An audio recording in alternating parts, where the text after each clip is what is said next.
Do I need the cans or what? You don't have to wear the headphones if you don't want to. Good. Okay. I mean, if you want to hear the full richness of my voice, then put on the headphones. Yes, sir. I do. Okay. Fritzy, Doc Rivers tomorrow?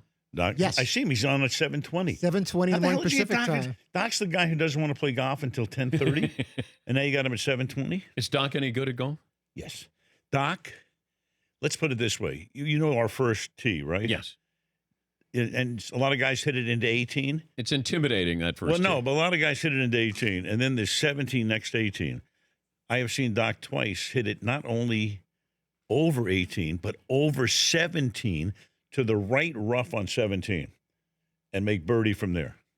It's when Doc is on the tee, there is no. Are we on the air? Yeah, we are. Full introduction, Al Michaels, the great voice. I had no. Football. You never know when you're. I figure you guys are sold out in commercials, so I thought we were in a break. No, Doc can hit the ball about 330, but nobody is safe on the golf course within 3 holes of Doc on the tee. And Al belongs to Bel Air, so you have the veranda there where people are having their breakfast or lunch, and you go out for the first tee. The putting green is to your left, so you have people right there as you tee off. And there's some famous people who could be out there watching you a little bit, so it can be intimidating at Bel Air. And a lot of heckling too. And Bob Newhart's always out there, and he's heckling me. Yeah, but one of the great comedians. But are you sort allowed, of like Fritzy? Are you allowed to heckle at Bel Air on the first tee? Yes, you can heckle if you've been there a member for over 20 years. Heckling is allowed. Otherwise, it's verboten. But so you have your it's tenure. quite a scene. Yeah. Tenure. Mm-hmm. Yeah. In fact, I think that Bob Newhart was sitting out there. He didn't say anything when I was with Rick Neuheisel. Right. And when we played. Good player. Very good player. Great player. Yes. And but I didn't get any grief from anybody. Like they were respectful. They just wanted to see if I was going to make contact. And then once I did, then they were like, oh, okay, nothing to see here. Like there was nothing good about it. They thought you were Rich Eisen. That's Rich, why. wow. Yeah, okay. Would you like to call golf? I have. I've done I've done 4 Tiger Woods primetime shows. We started in '99 out here at Sherwood, and he faced David Duval. They were 1 and 2 in the world, and then we took the show to Bighorn, the Battle of Bighorn out in the desert. Yeah. So I did the first 4 of those shows. Would I like to call golf? No, not really, because you have to. You're there for 5 or 6 days. And I just played golf the other day with our buddy Jim Nance, Jim has set the standard for announcing golf. I mean, when I watch golf, I have to hear Jim's voice. He's phenomenal. I mean, he and golf are just totally intertwined. So, I've done so many other sports, as you know, and once you've done the World Barrel Jumping Championships and motorcycles on ice, where do you go from there, Dan? Where do you go? But I was wondering, okay, I don't know if this is true or not, but your first job in TV, you chose women to appear on the dating game. That would be correct. I worked for Chuck Barris, Productions, who created the Gong Show, and I was part of a group that we would cold call people and try to get them to come down to audition for the dating game. And at that time, the Newlywed Game had just started up. So, and I was part of the process where I would be in there as we had 4 or 5 guys, and we would pick the girls or the guys to go on the dating game. And I had just gotten married, too. And my wife had to get a job there to make sure that there was nothing else going on. And, of course, Linda and I have now been married, for 114 years and love her to death. And it all worked out. And then you broke into sports. You were hired by the Lakers to do PR. Correct. And then you were a color analyst for Chick Hearn. For just a little bit. For 8 games. Yeah, I did I think 4 preseason games and maybe 6 regular season games. So what had happened in those years is that Chick had Chick, maybe the best basketball announcer of all time. He and Marv Albert, in my mind, are the best ever. And so Chick did not want to work with a color announcer or an analyst. So Jack Kent Cooke wanted Hot Rod Hundley, who had just retired, to have that job. So I was used as kind of, without knowing it, a sacrificial lamb to come in there and do a few games. Now, Jerry West was playing on that team. Here I am. I'm like 22 years old. I'm the what? I'm the color announcer for the Lakers, but Chick would never let me do anything except read the statistics at halftime. So I did. So that's a team that had Jerry West, Elgin Baylor, Mel Counts, Archie Clark, Gail Goodrich. So wow, it's these guys were I was idolizing them, and then we were making a road trip to Boston and Cincinnati, and I was not only the color announcer, I was the traveling secretary. I had everybody's plane tickets. They're all flying commercial in those years. I get to the airport, I'm handing out the tickets to the guys, and Bill Van Redekhoff is the coach. Gets out of the cab and says, give me the tickets, don't get on the plane, go call the guy at California Sports, Alan Rothenberg, and he wants to talk to you. So here I am. I've got to get my bag off the plane. It's already on the plane. But I got it. There it is. It's coming around the carousel. I get it. I go to Rothenberg's office, and I'm fired. As simple as that. Yeah. And then Jack Kent Cooke always told me he was doing me a favor. I said, you're doing me some favor. You got fired. I got fired. Only time in my life. Correct. Mm-hmm. Did you almost give up? Nope. Because you got hired in Hawaii. Yes, so that came afterwards, maybe 8 or 9 months after that. Yeah, and then Hawaii was the big break. Tremendous. Man named Jack Quinn was the general manager. Yeah. I left a tape with him. I'd gone over there, and my audition was my tape from Arizona State, where I had gone to school. And I'm doing baseball at a time when Sal Bando is my classmate. Sal is there. Rick Monday is a year behind. You had great players. And then when I was a junior, a freshman by the name of Reggie Jackson showed up. Yeah. And Bobby Winkles was the coach. And I got hired on the basis of that by the Hawaii Islanders in 1968, and that was the trampoline. If you could teach a class in play-by-play, what would that class encompass? Well, a number of things. I've always been, I don't want to say less is more, but you don't have to over-talk, especially on television. See, the great thing about radio is you can use verbs because you're describing things. You're painting the picture for the listener. On television, they can see the verb, if you know what I mean. Yeah. So you're speaking more maybe in ellipses and that sort of thing. But, to me, the game's always been the thing. Let the game play out. Don't overdo it. Try to, intersperse some stories. And I think, what we tried to do on Sunday night, Chris Collinsworth is off the charts, unbelievable. And, Michelle does a great job on the sideline. But let's just, let the folks enjoy the game and try to be, I don't want to say minimalist, but again, less is more. You don't need nonstop chatter. And that would be one of the things, I could tell a class a million different things, but generally that should be the way you go about it. And also let it be organic and dynamic. And don't go in thinking that I'm going to say this, say that, the whole thing. Because then it's almost as if you're reading off a script. Kind of let it flow. And with more experience, obviously, you can trust your instincts more. When was the last time that you were truly surprised during a game? That even though you prepare for everything, you were still surprised?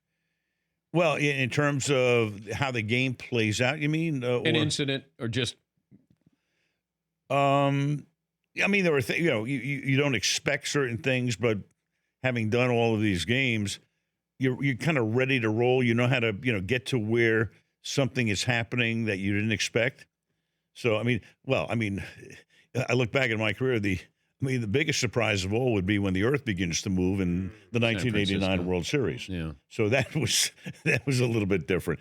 Apart from that, when you study for the games and prepare and all of that, and you think you know what's going to happen, but when it doesn't, you can roll with it, and that just comes from experience. But you're watching Nick Foles last year, right? Going into the Super Bowl, are you telling yourself that Nick Foles can do this, or is there still that doubt? No, you thought that he could do it because, remember, this was a guy who, not that long ago, had a year in which he had 27 touchdown passes and 2 interceptions for Chip Kelly at Philadelphia. So this is no bum.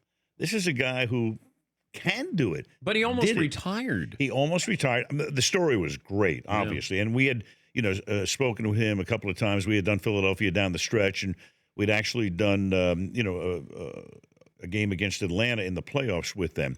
So we'd gotten to know him. We'd gotten to know him back in 2013. So I didn't see him being the MVP of the Super Bowl, but I thought, the way he was playing at the end of the season, the way he played in the playoffs, the way he played against Minnesota in the NFC Championship game, I thought there was a chance that he could lead them to a victory. It was a great story. Fabulous.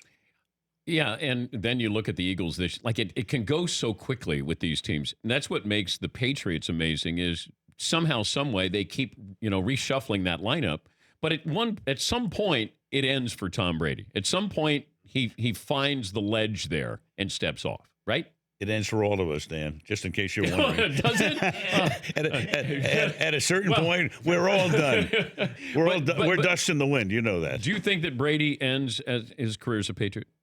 I do. Okay. Yeah, I do. Now, I don't know when. It's so funny because, it's a week-to-week thing. Oh, he looks great. Now he looks terrible. You know the way it is. Meanwhile, everybody, has tried to bury the Patriots at one time or another for all of these years, but they can't. Look, at a certain point, it will end. We just don't know when it will. And my feeling is, hey, just enjoy it. People are going, hey, should he play? Should he not play? I would like to see his career end similarly to John Elway. Very few people have that kind of an ending, but Tom deserves that. I thought that if they won the Super Bowl last year, he would have retired. I'm not sure about that. You see, the thing about Tom, he loves what he does. He loves it. And once you step away, I don't think you can ever recreate that buzz. You can't. Tom will have a great, afterlife as well. He can do a lot of different things. What do you think he'll do?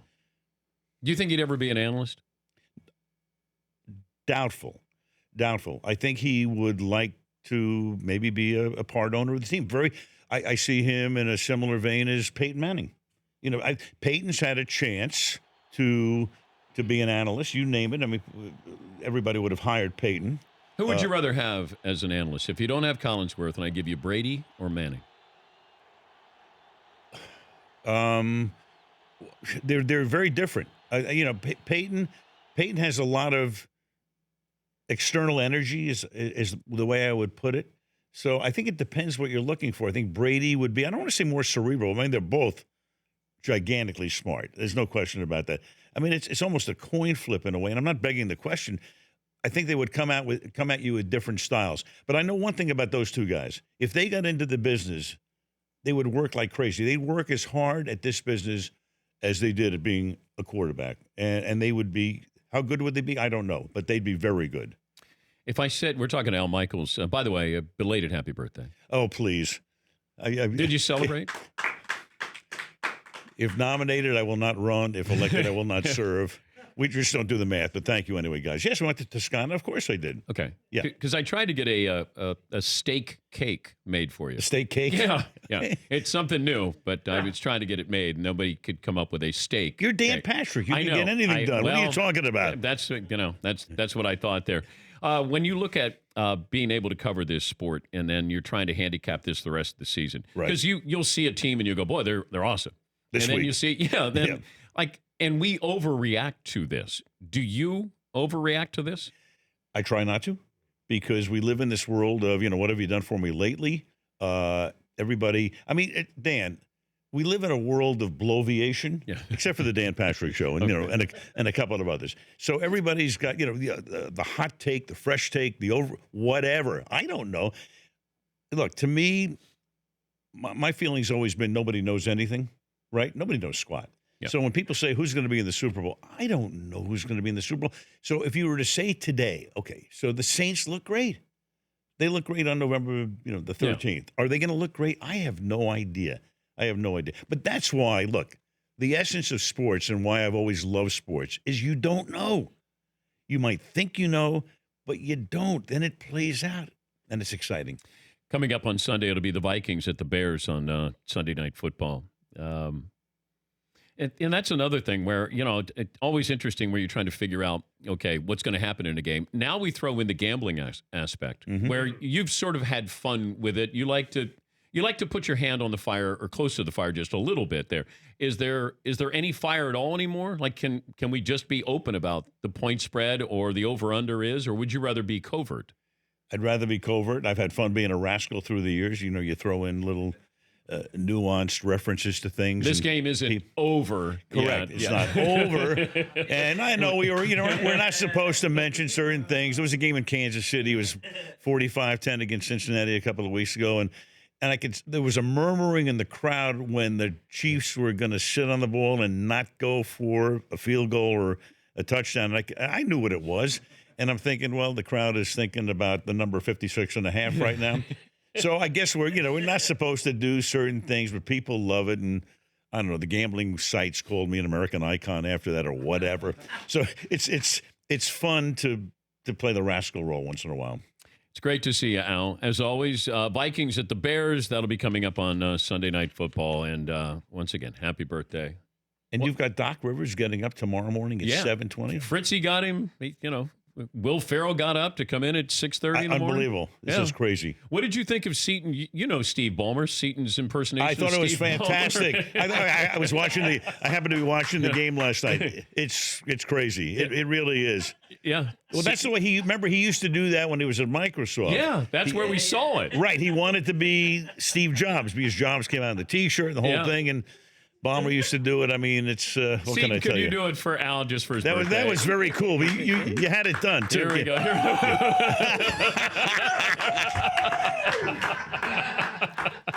Right on, baby. That'll play at the Comedy Store. Let me tell you. For more Dan Patrick Show, tune to Audience Channel 239 on DirecTV or download the Dan Patrick Show app.